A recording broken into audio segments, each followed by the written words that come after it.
નમસ્કાર વિદ્યાર્થી મિત્રો, આજે આપણે પ્રકરણ નંબર 5 ચેપ્ટર 5 આનુવંશિકતા અને ભિન્નતાના સિદ્ધાંતો ની શરૂઆત કરવાની છે। આનુવંશિકતા અને ભિન્નતાના સિદ્ધાંતો, principles of inheritance and variation. Inheritance એટલે આનુવંશિકતા અને વેરિએશન એટલે ભિન્નતા। હવે શરૂઆતમાં મિત્રો પ્રસ્તાવના જે આપેલી છે એમાં આપણને થોડાક પ્રશ્નો છે પૂછેલા છે। દાખલા તરીકે, હાથી શા માટે હાથીના બચ્ચાને જન્મ આપે છે? હાથીના બચ્ચા હાથી જ શા માટે બને છે? બીજું એક્ઝામ્પલ આપણે લેવું હોય તો મરઘીના ઈંડામાંથી શા માટે બાળ મરઘી જ બહાર આવે છે, અન્ય કોઈ પક્ષી નહીં? અથવા કેરીનું ગોટલું છે એને જો વાવવામાં આવે તો એમાંથી આંબો જ શા માટે ઉગે છે? આંબો જ ઉત્પન્ન થાય છે, અન્ય કોઈ વનસ્પતિ નહીં। બીજા અમુક પ્રશ્નો છે આપણને આપેલા છે કે સંતતિઓ પિતૃઓને મળતી જ આવે? બાળકો જે હોય શું એ એના માતા પિતાને મળતા આવતા જ હોય સાવ, અથવા એમનાથી જુદા પડતા હોય? સંતતિઓ પિતૃઓ કરતા અલગ પડતી હોય?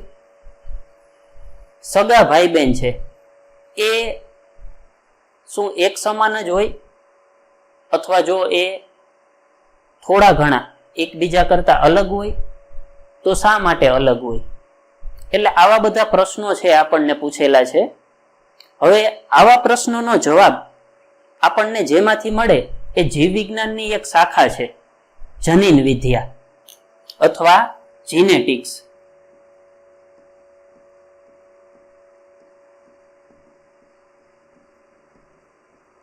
આપણે જે પ્રશ્નો જોઈ ગયા એનો જવાબ છે એ આપણને બાયોલોજીની એક બ્રાન્ચ છે જનીન વિદ્યા, એમાંથી મળે।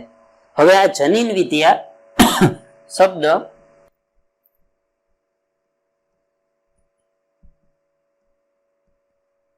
એ વિલિયમ બેટસન નામના વૈજ્ઞાનિકે આપેલો। જીનેટિક્સ શબ્દનો સૌપ્રથમ ઉપયોગ વિલિયમ બેટસન 1905 માં કરેલો। રેડી? હવે જનીન વિદ્યા જે છે ને એમાં મુખ્યત્વે બે ઘટનાઓ અથવા તો બે બાબતો છે એનો અભ્યાસ કરવામાં આવે છે, જેમાંથી એક છે આનુવંશિકતા અને બીજું છે ભિન્નતા, ઇનહેરિટન્સ અને વેરિએશન। જો આ બે બાબતો છે એ આપણે જીનેટિક્સમાં સમજી લઈએ તો આગળ આપણે જે બધા પ્રશ્નો છે એ પૂછ્યા એનો આપણને જવાબ છે એ મળી જાય। રેડી? હવે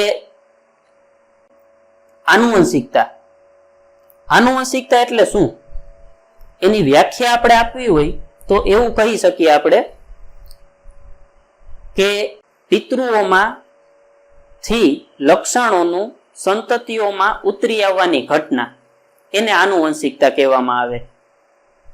પિતૃઓમાંથી પિતૃઓના જે લક્ષણો હોય એ લક્ષણો છે એ સંતતિઓમાં જોવા મળે છે, આ ઘટનાને આનુવંશિકતા કહેવાય। માતા પિતાના લક્ષણો બાળકોમાં ઉતરી આવવાની ઘટના એને આનુવંશિકતા કહેવામાં આવે છે। એટલે એક પેઢીમાંથી બીજી પેઢીમાં લક્ષણો છે એનું વારસો છે એ મળે છે। એટલે એક પેઢીમાંથી બીજી પેઢીમાં લક્ષણોનું વારસાગમન થાય છે, ઉત્તરોત્તર પેઢીઓમાં આ લક્ષણો ઉતરી આવવાની ઘટનાને આનુવંશિકતા કહેવાય। એક જાતનું લક્ષણોનું વારસાગમન છે, બાળકોને એના મા બાપનો વારસો જે મળે છે એ આનુવંશિકતા છે। રેડી? હવે બીજું એક શબ્દ આપણને જે આપ્યો છે એ છે ભિન્નતા, વેરિએશન। ભિન્નતા એટલે શું? તો કે માતા પિતા ના જે સંતાનો હોય એ હંમેશા એના માતા પિતાને સાવ મળતા નથી આવતા। બે ભાઈ બહેન હોય તો એ પણ એકબીજાને મળતા નહીં આવતા, એમાં પણ આપણને થોડુંક જુદાપણું જોવા મળે છે। એટલે પિતૃઓ કરતા સંતતિઓમાં જે જુદાપણું જોવા મળે છે એને કહેવામાં આવે છે ભિન્નતા। હવે મિત્રો, આ આનુવંશિકતા અને ભિન્નતા નું જ્ઞાન છે એ લિંગી પ્રજનનની ઘટનામાં છુપાયેલું છે. આના માટે જવાબદાર લિંગી પ્રજનનની ઘટના છે. હવે પિતૃઓમાંથી સંતતિઓમાં જે લક્ષણો ઉતરી આવતા હોય, આ જ્ઞાન છે આનુવંશિકતા અને ભિન્નતા ની જે બાબત છે એ કઈ નવી નથી. આપણા પૂર્વજો છે એમને પણ આ બંને બાબતોનું જ્ઞાન હતું અને એમનો એમણે લાભ લીધો હતો, એમનો એમણે ઉપયોગ પણ કરેલો હતો. પ્રાચીન સમયમાં મનુષ્યને આનુવંશિકતા અને ભિન્નતાનું જ્ઞાન છે એ ઈસવીસન પૂર્વે 8000 થી 1000 વર્ષો પૂર્વે પણ હતું, બિફોર ક્રાઇસ્ટ. ધારો કે અહીંયા ઈસુના જન્મ પૂર્વે, ધારો કે અહીંયા ઈસુનો જન્મ થયો, ઈસુના જન્મથી 1000 વર્ષ પહેલા થી 8000 વર્ષ પહેલા આ જે સમયગાળો છે એ સમયગાળા દરમિયાન પણ મનુષ્ય છે એ આનુવંશિકતા અને ભિન્નતાનું જ્ઞાન ધરાવતો હતો. ત્યારના મનુષ્યો છે એમણે શું કર્યું તો કે એમણે કુદરતમાં પોતાની આસપાસ પ્રકૃતિમાં ઉપસ્થિત હોય, પ્રકૃતિમાં એટલે પોતાની આસપાસ જે હોય એવી વન્ય વસ્તીઓનો લાભ લીધો. વન્ય જાતો, વાઇલ્ડ સ્પીસીસ, વનસ્પતિ અને પ્રાણીઓની જે વન્ય જાતો હતી એમણે ઉપયોગ કર્યો. કઈ રીતે? દાખલા તરીકે આજે આપણે જે પાલતુ પ્રાણીઓ જોઈએ છે, ઢોર ઢાખર જે જોઈએ છીએ, દાખલા તરીકે ગાય, તો ત્યારના સમયમાં એમણે જે જંગલી ગાયો હતી એ જંગલી ઢોર ઢાખરની જે જાતો હતી એમાંથી લાભદાયક લક્ષણો વાળી જાતો પસંદ કરી, એમની વચ્ચે એમણે સંકરણ કરાવ્યું અને પોતાને કામના હોય એવા ઈચ્છિત લક્ષણો વાળી ગાયો અથવા તો ઈચ્છિત લક્ષણો વાળા ઢોર ઢાખર છે એ ઉત્પન્ન કર્યા. એટલે કૃત્રિમ સંકરણ દ્વારા અને કૃત્રિમ પસંદગી દ્વારા આજે આપણે જોઈએ છે એવી પાલતુ પ્રાણીઓની જાતો છે એ આપણને પ્રાપ્ત થઈ છે. એ બધા ભૂતકાળમાં તો વન્ય જીવો જ હતા. આ જે પાલતુ પ્રાણીઓ આપણે જોઈએ છે એ ભૂતકાળમાં વન્ય પ્રાણીઓ હતા અને ત્યારે એ હિંસક પણ હતા, પણ આજે એટલા બધા હિંસક નથી. બરોબર? બીજા ઘણા બધા લક્ષણો પણ આપણને ઉપયોગમાં હોય એવા છે. એમનામાં રોગ પ્રતિકારક શક્તિ છે, એમનામાં દૂધ ઉત્પન્ન કરવાની ક્ષમતા છે વધી ગઈ છે. તો આ બધું છે એ કૃત્રિમ સંકરણના પ્રયોગો દ્વારા મનુષ્યોએ છે એ પ્રાપ્ત કરેલું. એટલે મનુષ્યને એ જ્ઞાન હતું કે સારા સારા લક્ષણો વાળા પિતૃઓ વચ્ચે આપણે જો ફલન કરાવવામાં આવે તો શક્ય છે કે એની સંતતિઓમાં એ બંને પિતૃના સારા સારા લક્ષણો મિક્સ થાય અને એક જ સંતતિમાં એ બધા સારા લક્ષણો, ઈચ્છિત લક્ષણો છે એ પ્રાપ્ત કરી શકાય. બરાબર? પરંતુ આનુવંશિકતાનું જ્ઞાન જે હતું મનુષ્યને એ આ સંકરણના પ્રયોગો પૂરતું જ મર્યાદિત હતું. આપણા પૂર્વજો છે એ સારા લક્ષણો છે એ સંતતિઓમાં ઉતરી આવે છે. આ આનુવંશિકતાની ઘટનાનો વૈજ્ઞાનિક આધાર છે એ સમજી નહોતા શક્યા. આની પાછળનું વૈજ્ઞાનિક કારણ શું છે એ આપણા પૂર્વજોને જ્ઞાન ન હતું. હવે 19મી સદીના મધ્યમાં એક વૈજ્ઞાનિક થઈ ગયા, ગ્રેગર જોન મેન્ડલ.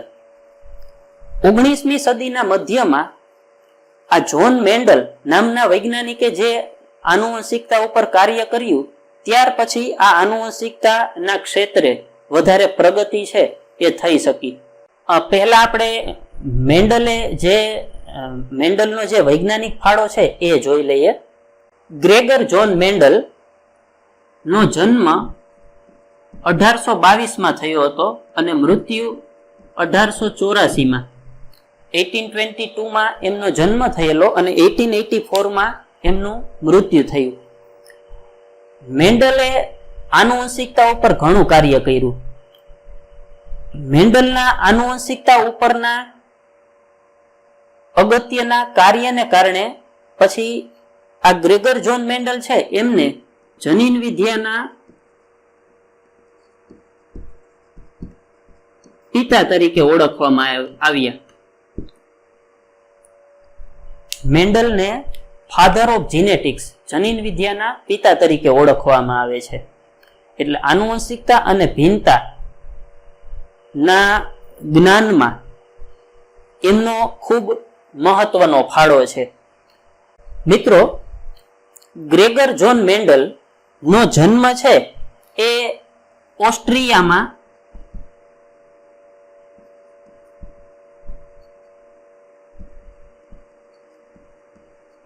બ્રુન નામના પરગણામાં થયેલો, અથવા બ્રુન નામનું જે નગર હતું ત્યાં એમનો 1822માં જન્મ થયો.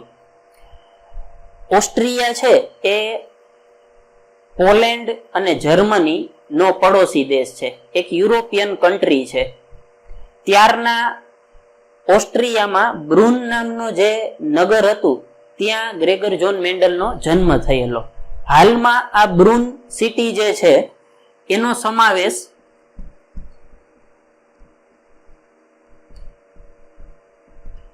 એ ચેક રિપબ્લિક નામનો જે દેશ છે એમાં થાય છે.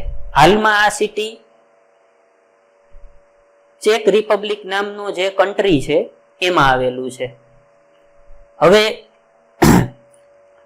ગ્રેગર જોન મેન્ડલ એમણે એમની યુવાવસ્થામાં યુનિવર્સિટીમાં અભ્યાસ કર્યો.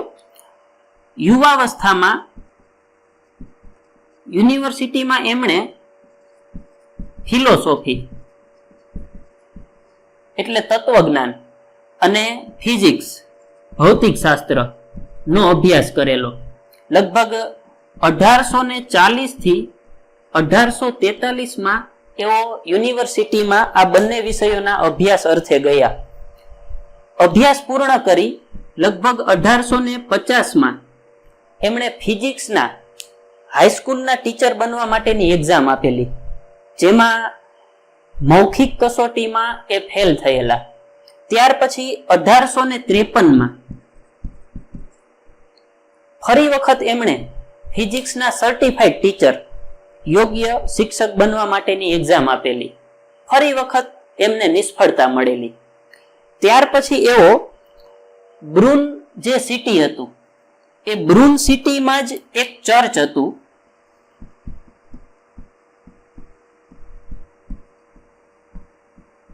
સેન્ટ થોમસ અબે અથવા એબે. સેન્ટ થોમસ એબે ચર્ચની અંદર એમની પાદરી તરીકે નિમણૂક થઈ. પાદરી એટલે પ્રિસ્ટ, મોંક અથવા પૂજારી, બરોબર. ચર્ચના જે પૂજારી હોય એને આપણે પાદરી કહેશું. એમાં એમની નિમણૂક થઈ. એટલે ચર્ચમાં એ પાદરી બન્યા પછી એમને ગ્રેગર ની ઉપાધિ આપવામાં આવી, બરાબર.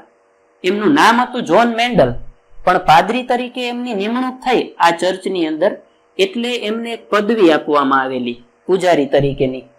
ચર્ચમાં જે પાદરી હોય એમને જે ઉપાધિ આપવામાં આવે એ ઉપાધિ આપવામાં આવી, એટલે એમના નામની આગળ ગ્રેગર છે એ લગાવવામાં આવ્યું અને એમનું નામ ગ્રેગર જોન મેન્ડલ બન્યું, બરાબર. હવે જો મિત્રો, મૂળ તો એ વૈજ્ઞાનિક જ હતા. ભલે એ 2 વખત સર્ટિફાઈડ ટીચર બનવાની મૌખિક પરીક્ષામાં નાપાસ થયા, પરંતુ એમણે એમના પ્રયત્ન છે એ છોડ્યા નહીં. એમણે ચર્ચની અંદર પાદરી તરીકેની નિમણૂક થઈ ત્યારબાદ લગભગ 1856 થી 1863 સુધી આ જે ચર્ચ હતી એ ચર્ચના બગીચામાં 7 વર્ષ સુધી સંકરણના પ્રયોગો કરેલા, કૃત્રિમ સંકરણના પ્રયોગો કરેલા, બરોબર. 1856 થી 1863 7 વર્ષ સુધી મેન્ડલે વટાણાના છોડ ઉપર કૃત્રિમ સંકરણના પ્રયોગો કર્યા અને એ કૃત્રિમ સંકરણના પ્રયોગો કરી અને એમણે જે તારણો આપ્યા એ તારણોએ જનીન વિદ્યા છે એનો પાયો નાખ્યો. આધુનિક જનીન વિદ્યા છે એના મૂળભૂત જે સિદ્ધાંતો હોય એ એમણે આ પ્રયોગોના તારણો દ્વારા આપેલા અને એમના આ પ્રદાન બદલ એમને એમના મૃત્યુ પછી જનીન વિદ્યાના પિતા તરીકે, ફાધર ઓફ જીનેટિક્સ તરીકે ઓળખવામાં આવે છે. હવે મેન્ડલે જે વટાણાના છોડ ઉપર સંકરણના પ્રયોગો કરેલા, એ વટાણાના છોડ છે એ હતા પીસિયમ સટાઇવમ.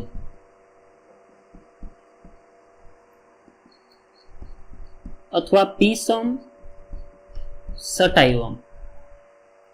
આ વટાણાના છોડ ઉપર પ્રયોગો કરી અને મેન્ડલે આનુવંશિકતાના સિદ્ધાંતો છે એ સ્થાપિત કર્યા. હવે મિત્રો, મેન્ડલે વટાણાના છોડ ઉપર કૃત્રિમ સંકરણના પ્રયોગો કર્યા અને એના આધારે એમણે આનુવંશિકતાના નિયમો છે એ આપેલા. હવે આપણને પ્રશ્ન થાય કે એમણે શા માટે વટાણાના છોડ છે એ જ પસંદ કર્યા? વટાણાના છોડમાં પણ વેરાયટી આવે, પણ એમણે જે વટાણાના છોડ છે એ ઉપયોગમાં લીધેલા એ હતા પીસમ સટાઇવમ. શા માટે એમણે એમનો જ ઉપયોગ કરેલો? તો એના ઘણા બધા કારણો હતા મિત્રો. એક તો આ જે વટાણાના છોડ હતા એ કોઈ પણ ઋતુમાં ઉછેરવા શક્ય હતા. એ એકદમ રફ એન્ડ ટફ છોડ હતા, એટલે કોઈ પણ ઋતુ છે એમાં એ છોડ છે એમને ઉછેરવા સરળ હતા. બીજું, વટાણાના આ છોડ છે એમાં સામાન્ય રીતે સ્વફલન જોવા મળતું હતું. બરોબર, આપણે આગળ સંવૃત પુષ્પતા જોઈ ગયા. આ સંવૃત પુષ્પતા જેવી જ એને મળતી આવતી ઘટના. આમ તો વટાણાના પીસમ સટાઇવમના પુષ્પો છે એને પણ સંવૃત પુષ્પો જ ગણવામાં આવે, કારણ કે એમાં પણ મોટે ભાગે સ્વફલન જ થાય છે. પણ ચેપ્ટર 2 માં આપણે જોઈ ગયા એ રીતનું સંવૃત પુષ્પો જે જમીનની નીચે થતા હતા ભૂગર્ભમાં, એવા સંવૃત પુષ્પો નથી હોતા. અહીંયા હવાઈ પુષ્પો જ હોય, પરંતુ એમાં સંવૃત પુષ્પતાની જેમ જ મોટે ભાગે સ્વફલન થતું હતું.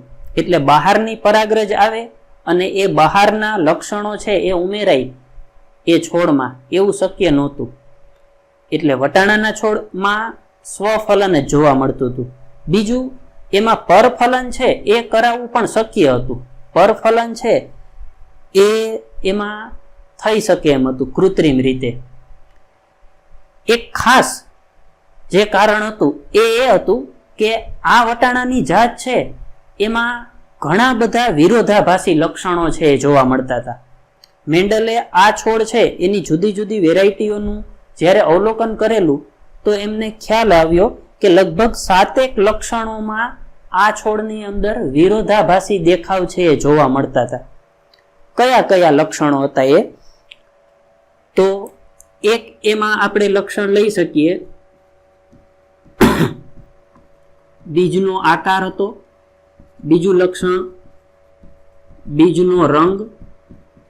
ત્રીજું લક્ષણ સિંગનો આકાર. ચોથું સિંગનો રંગ. પાંચમું પુષ્પનું સ્થાન.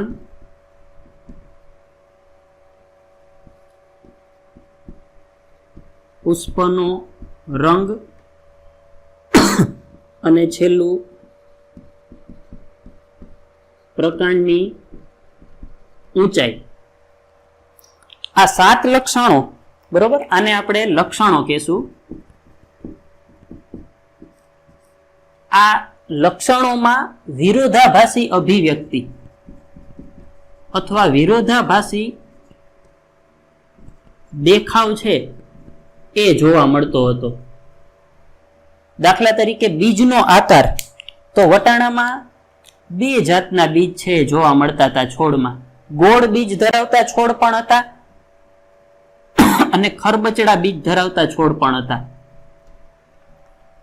બીજનો રંગ, પીળા રંગના બીજવાળા છોડ પણ હતા અને લીલા રંગવાળા બીજના છોડ પણ હતા. એવી રીતના સિંગનો આકાર,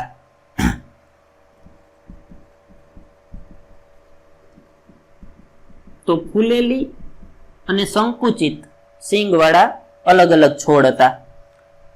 ટેક્સ્ટ બુકમાં આપણને આ બધાના આકૃતિ છે એ પણ આપેલી છે. સિંગનો રંગ,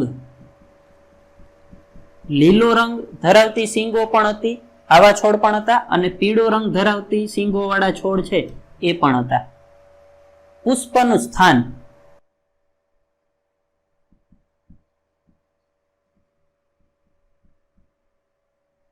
કક્ષમાં પુષ્પ ઉત્પન્ન થતા હોય અથવા અગ્રકલિકામાં ટોચ ઉપર પુષ્પ ઉત્પન્ન થતા હોય. પુષ્પનો રંગ, જાંબલી પુષ્પો વાળા છોડ પણ હતા અને સફેદ પુષ્પો વાળા છોડ છે એ પણ હતા. પ્રકાંડની ઊંચાઈ, એકદમ ઊંચા છોડ, ઊંચા પ્રકાંડ વાળા છોડ પણ જોવા મળતા હતા, નીચા પ્રકાંડ વાળા છોડ છે એ પણ જોવા મળતા હતા. એટલે મિત્રો, મેન્ડલે વટાણાના છોડ છે એ સંકરણના પ્રયોગો માટે પસંદ કર્યા એનું ખાસ એક કારણ છે આ હતું કે વટાણાના છોડમાં વિરોધાભાસી અભિવ્યક્તિઓ જોવા મળતી હતી અથવા તો વિરોધાભાસી દેખાવ છે જોવા મળતા હતા. કોઈ એક જ લક્ષણ લો તમે તો એ લક્ષણ છે એના બે વિરોધાભાસી દેખાવ હતા.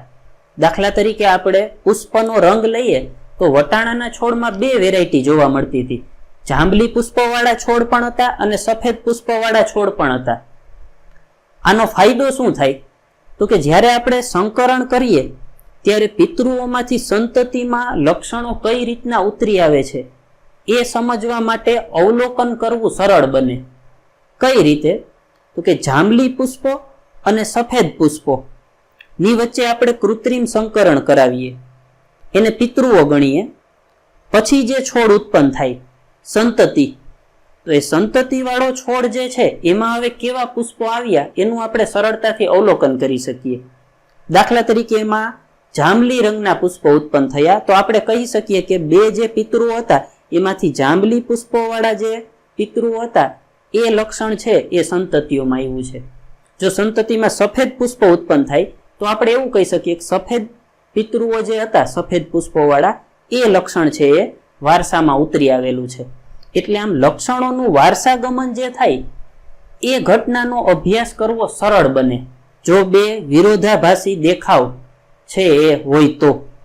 એટલા માટે સંકરણના પ્રયોગમાં મેન્ડલે આ વટાણાના છોડ છે એનો ઉપયોગ કરેલો.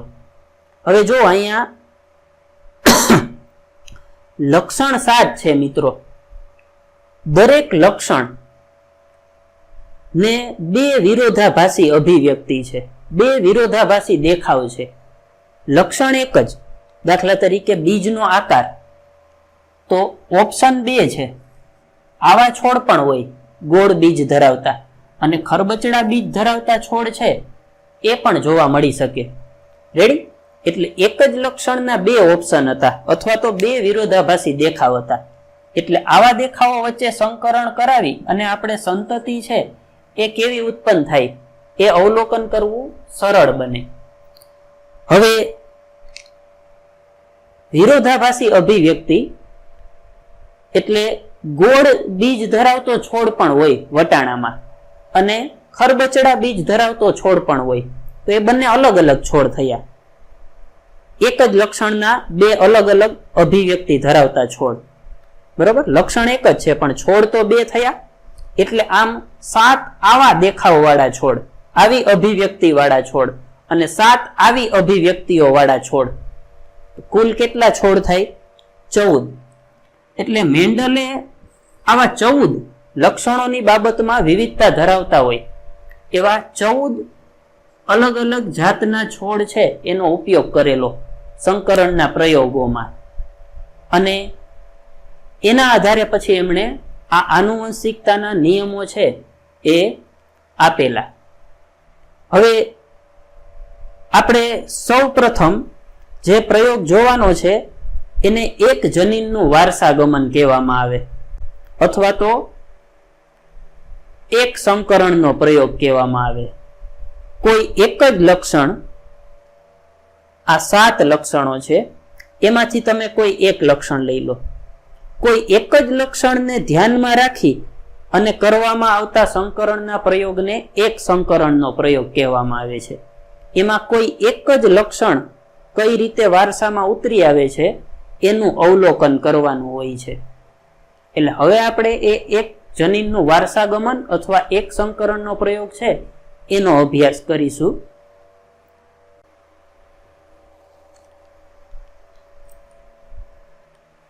હવે મિત્રો, આગળ આપણે જે લક્ષણો જોઈ ગયા, મેન્ડલે આવા લક્ષણો વાળી જે વટાણાની જાતો હોય એવી શુદ્ધ સંવર્ધિત વંશક્રમ ધરાવતી વટાણાની જાતો ઉપર કૃત્રિમ સંકરણના અથવા પરપરાગનયનના પ્રયોગો છે કરેલા. હવે શુદ્ધ સંવર્ધિત વંશક્રમ એટલે શું?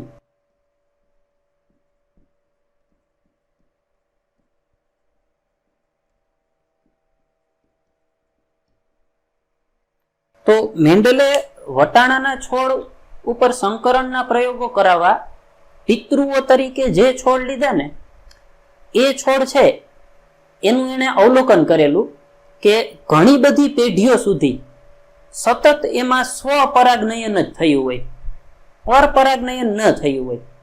દાખલા તરીકે 10 પેઢી સુધી સતત એમાં સ્વફલન થાય, એટલે બહારથી કોઈ પરાગરજ છે આવે નહીં પુષ્પ ઉપર, એ પુષ્પની પરાગરજ દ્વારા જ ફલન છે થતું હોય. સતત આવી રીતના ઘણી બધી પેઢીઓ સુધી સ્વફલનના પરિણામે એ છોડમાં જે લક્ષણો હોય એ લક્ષણો સ્થાયી થઈ ગયા હોય, બહારની પરાગરજ વાળા લક્ષણો એમાં ઉમેરાયા ન હોય. એટલે એ સ્થાયી લક્ષણો વાળા જે છોડ હોય એને કહેવામાં આવે શુદ્ધ સંવર્ધિત વંશક્રમ ધરાવતા છોડ. બરાબર? ઘણી બધી પેઢીઓ સુધી સતત સ્વફલનને કારણે છોડમાં એના લક્ષણો છે એ સ્થાયી બની જતા હોય, જે હોય એ જ લક્ષણો રહેતા હોય, બહારથી નવા લક્ષણો કોઈ પણ આવી ન શક્યા હોય. આવા વંશક્રમ ધરાવતા છોડને શુદ્ધ છોડ કહેવામાં આવે અને એના વંશક્રમને શુદ્ધ સંવર્ધિત વંશક્રમ કહેવામાં આવે. બરાબર છે? એટલે મેન્ડલે આવા છોડ ઉપર કૃત્રિમ સંકરણ અથવા પરપરાગનયનના પ્રયોગો કરેલા. હવે કૃત્રિમ સંકરણ કઈ રીતના થાય? આપણે કૃત્રિમ પરાગનયન છે એ આગળના ચેપ્ટરમાં જોઈ ગયા. કૃત્રિમ પરાગનયનના 2 સ્ટેપ પણ આપણે જોઈ ગયેલા. એક હતું ઇમેસ્ક્યુલેશન અથવા વંધીકરણ અને બીજું હતું બેગિંગ એટલે કોથળી ચઢાવવી.